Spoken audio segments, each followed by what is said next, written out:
morning, everybody. It is Kat every day. Thank you so much for coming back. I'm Kat. For those of you who are new, I am a 58-year-old wife and mother of 4 boys. I want to say boys, but one of them is a man. And we have 3 at home still, and we are homeschoolers. We have our own business. We stay very busy, and we are trying to just chase after the best health we can at this time of our lives, which is not easy sometimes because of all of life's challenges that it throws at you. Okay, so Mondays I have been using as a hangout day, and I've been using those days to kind of like update you on my weigh-in and my health updates and what I'm doing different as far as that goes. And there's quite a few things that are changing this time, so I kind of want to share that with you. First, the weight. Okay, the weight, this last week I weighed in. Now I have to tell you, the week before I lost 3 pounds. This last week I didn't lose any. In fact, I went up 0.6, and it's a fluctuation. I know, because I didn't do anything to really deserve that. But I am still glad that I'm down 2.4 from the previous week still. So that's weight loss, right? It's going to be up and down and all over the place, and you just keep going. So that's where I'm at this week. Now, I don't know if I've told you before. Let's have a little chat about primary care doctors for a second. We've been on the search for a new primary care doctor for, I want to say, about 4 or 5 months or so, because our last one, he up and quit for whatever reason. He went to work for a hospital, and he didn't tell any of his patients. He's just like, see ya, I'm out of here. So he kind of like left us high and dry, and so we're without one. And we're just kind of like, it's hard to find a doctor like him because he had a really good rapport with us, took a lot of time to explain things, listen to us, didn't overdo stuff, you know what I mean? Very good listener, and took really good care of us. So I'm super, super sad to see him go, but I understand. I don't know what's going on in his life, but he has to do what he has to do. Okay, so we have been looking for a new one for my husband and I to establish with a primary care doctor that we have the same type of a rapport with, right? We can work with them. And so we ended up, for the interim time, having to take on, it's like a medical group. And so one thing that we're finding, we thought we were getting a particular doctor, but they rotate. And so it seems like you have to update the new person every time. Although we have had the same doctor twice already, and she doesn't seem to have a really great rapport with us. So we can't really seem to establish that communication between us, because I hate to say it, but sometimes you just get a physician who just treats you like you fell off the dump truck and you can't understand anything, and they don't want to speak with you. You know what I mean? They speak down to you, and anything you say, they just throw out the window right away. It's just not a good rapport. And we know that. So we know that we're leaving, but we don't know where to go just yet. It takes a while to find someone. And the hesitation is that when you do get established, you have to redo all the blood work, redo everything, and then update on everything and see if you can work together. And it's a lot of work. I mean, it's like another relationship. You know what I mean? When somebody like stops a relationship, it wasn't that great, and then they're really kind of like, hesitant to start a new relationship because they say it's so much work. I just don't know if I'm ready for that. And it's kind of the same with a doctor when you're getting a new primary care doctor, because you have to establish so much with them and start all over again. So anyway, that being said, this recent doctor, she does the blood tests, and she's trying to get to know us that way, but that's not going so well. Last time she did our blood test was about 3 months ago, and that's when she found out that I have the familial hypercholesterolemia brand of cholesterol. So my cholesterol looks crazy, right? But it does. They found that when I was 12. For some reason, it balanced out in the middle of my life, and then once I hit perimenopause, it exploded again, and then it happened again, and it's been that way ever since for years. So the high number that I have for cholesterol is normal for me. I am not afraid of it. I keep a watch on it. It sounds crazy because it's like the total number is 350 or so, 345 or so. My LDL is 245 or 247.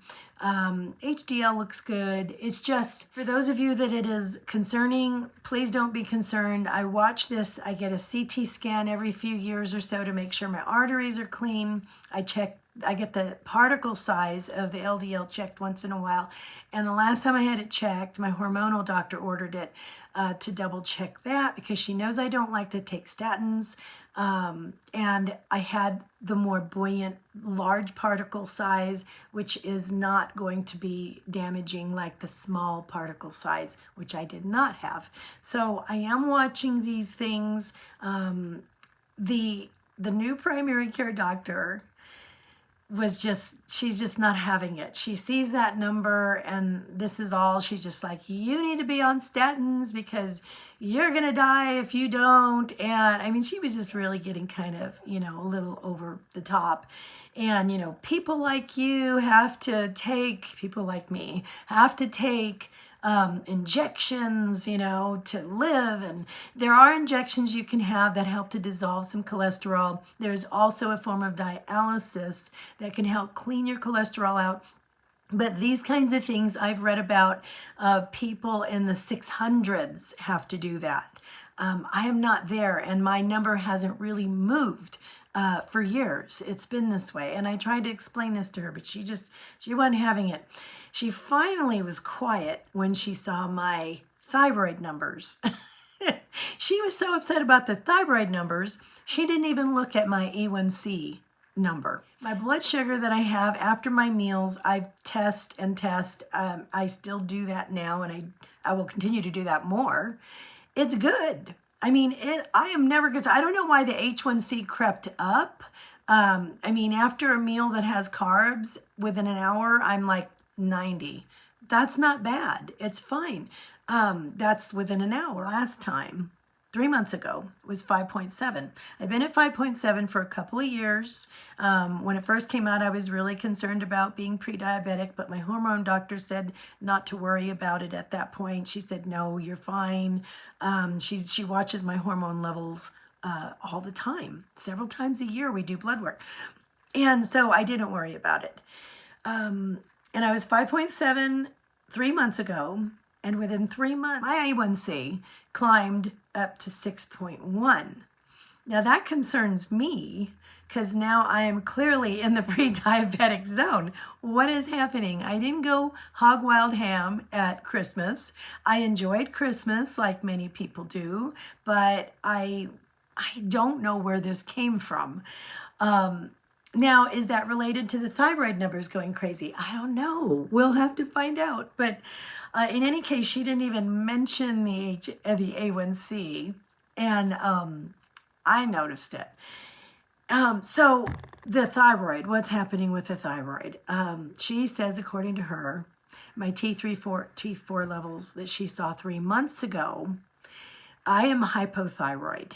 I've been that way for years.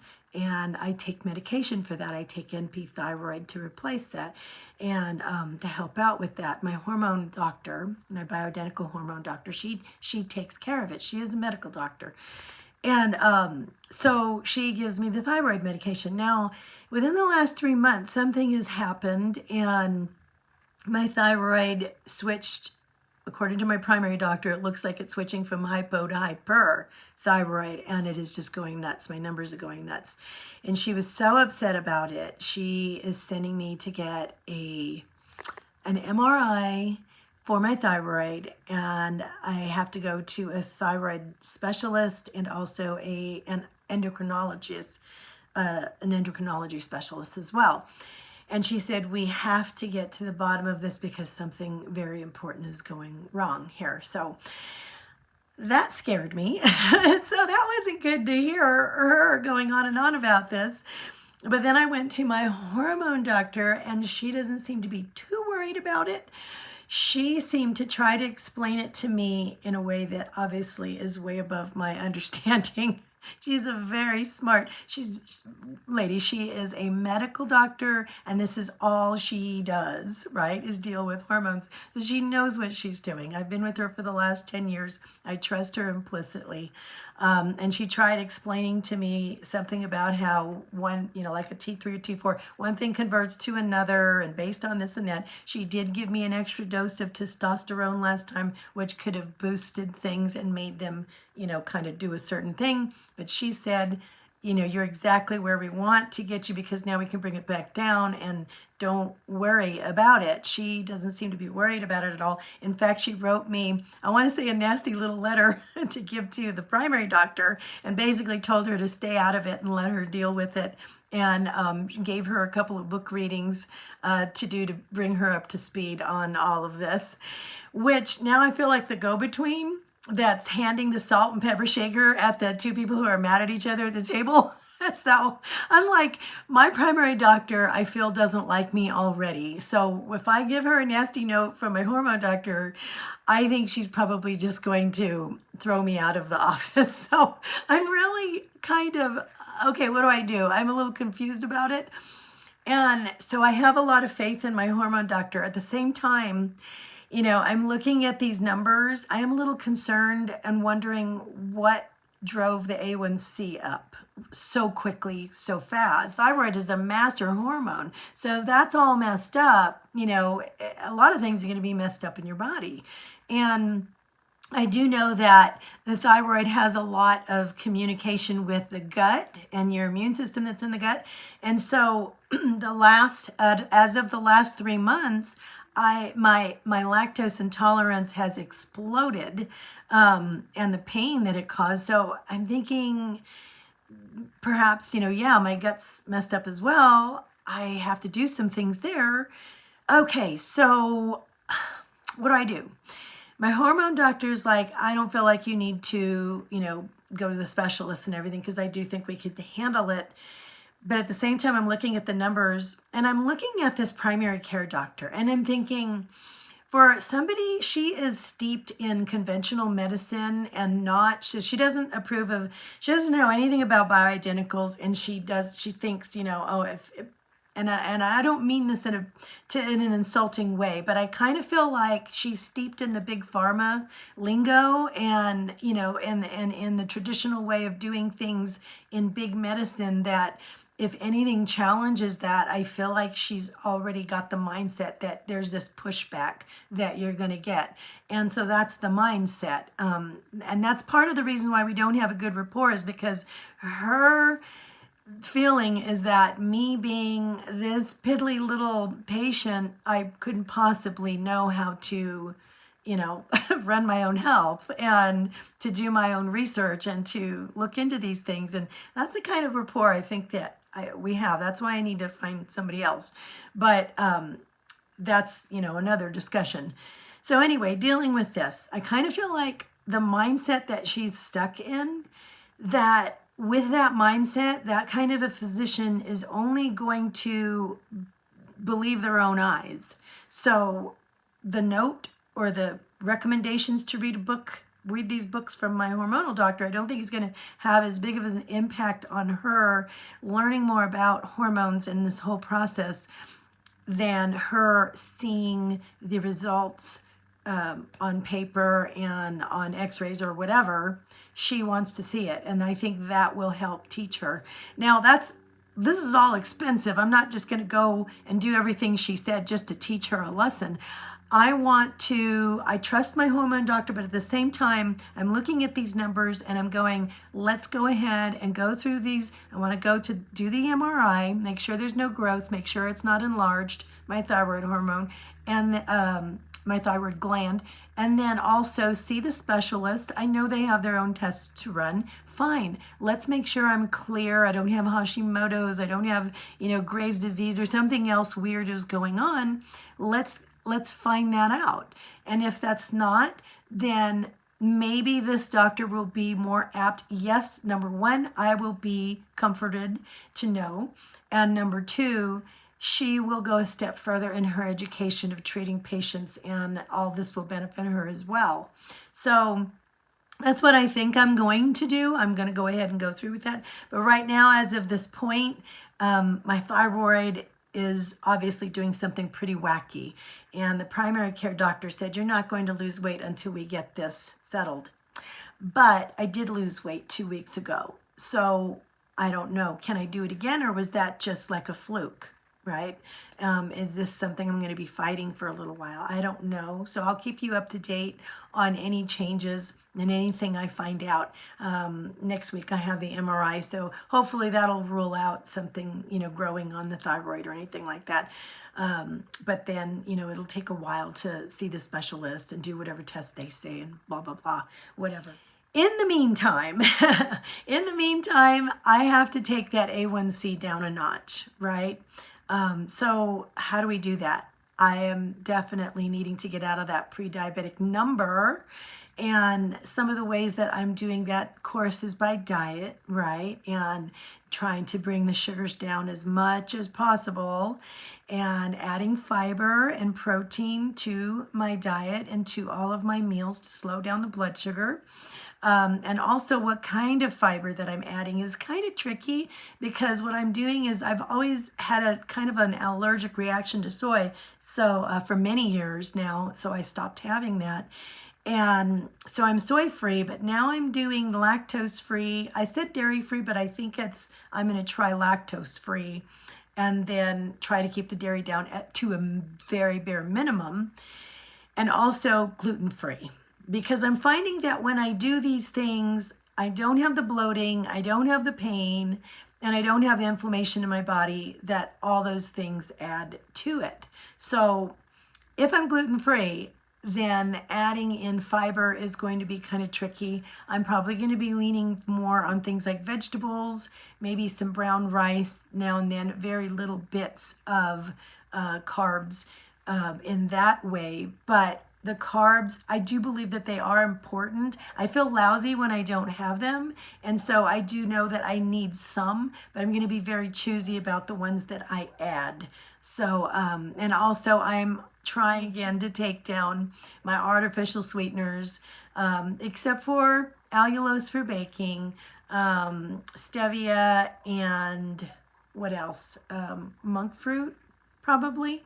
So I'm going to be very, very careful about my sweeteners, because I don't want the ones that are very harmful to your guts, and sucralose I have to really back off of. So the diet sodas are going to have to, I've been having maybe one or two a day, and I really love them, but I'm switching over to like bubbly and, trying to have things that are just like water, sparkling water, things like that. Almond milk, of course, but just be real careful with those types of things. So you're going to see some different things in my diet. Another thing that I am doing is I'm adding, and this is going to blow your mind a minute, I am adding cactus to my diet, and I'm going to be adding it significantly. Now, cactus is a succulent, like aloe vera, and I do believe that it has a lot of healing properties like aloe vera does. My dad went through a period where he did nothing but cactus and cottage cheese, because he was actually diabetic, a type 2 diabetic. Of course, he's high cholesterol. That's where I got it from. And his blood pressure was crazy, and his A1C was crazy. And so he put himself on this cactus and low-fat cottage cheese diet for I think it was 6 weeks or something. I don't remember how long. I think it was about 6 weeks. And he totally was not even pre-diabetic. He just got rid of it totally. His cholesterol numbers, even with familial hypercholesterolemia, they balanced out. I don't know if that's possible for me, but who knows. His blood sugar was fine, absolutely fine. Blood pressure normal. All of his numbers were normal, besides, of course, his weight came down. But the numbers were good, and got out of diabetes, full-blown diabetes. And I think that it had a lot to do with the cactus. And so I'm going to read you some of those benefits. There is a way to cook it. I didn't like it growing up. My parents would cook it, and I was like, ew, this stuff is so horrible. But I was really dead set against it, and I just didn't want anything to do with it, right? And now that I think there's a lot of benefit to it, I'm really looking at ways to add it into my diet and to work it into salads or soups or casseroles or whatever, and just make sure that I always get some of that. One thing that I've noticed in doing that is that it shuts off like you wanting any kind of sugar or anything. The satiety factor is like through the roof. The fiber in it is crazy. It actually takes like 2 to 3 hours to digest cactus. And that's kind of more along the lines of meat, digesting meat. It stays in there a long time. Not like usual vegetables. Usually vegetables, other vegetables can go much quicker. But your blood sugars, it's great for. So there's a lot of benefits to eating cactus. And I know that it sounds weird, but I'm going to try to add in the next 30 days, or up until the time I take my next blood work, really shift up my intake of it and see if that will help and add any benefit to that. So let me read you some of the benefits. Now, I buy it at a Mexican supermarket. That's where I can find them. You can find them cleaned or not cleaned with the needles on them, but then you have to take them all off and cut all the way around it. I don't like doing that, so I buy them in a plastic bag, and they have like 5 or 6 of them, and they're only like $2. $2 each or so. So they're not a lot. And so I only eat maybe like a couple of cactus pads at the meal, but I'll cut them up into little squares and stuff. But you'll see. I'm not going to do it in this video, but you'll see the way that I cook them maybe in an upcoming video very soon. Some of the benefits of cactus. Number 1, digestive health. They are rich in fiber, which promotes regular bowel movements and improves digestion. That is gold in and of itself. Blood sugar control may help regulate blood sugar levels, potentially beneficial for people with diabetes. Antioxidant properties contains antioxidants that protect cells from damage caused by free radicals. Anti-inflammatory effects may reduce inflammation, which can benefit conditions like arthritis and gout. And of course, hydration, because the fleshy pads store water, making them a good source of hydration, may boost the immune system, lower cholesterol levels, promote wound healing, improve skin health. Now, it is a succulent as well as aloe vera. And I know that when we get a burn or we get pricked by a needle or something from another cactus, because we live in the desert, growing out here, taking a piece of aloe vera, opening it up and just spreading that mucilagenic gel on is so soothing and so healing. It's the only thing that takes the burn away. That being said, I have another little story about my dad very quickly. He had a lesion that was a precancerous lesion growing on the inside of his throat. And the doctor was very concerned about it because he was really prepared for it to just go full-blown cancer. And so he was watching that and checking on my dad. And he told him about it. Well, that scared my dad. So what my dad did was he went home. He grows cactus. He has aloe vera. And so he would take a little section of aloe vera every day. And he would just take the skin off of it, throw it into the blender and whirl it up.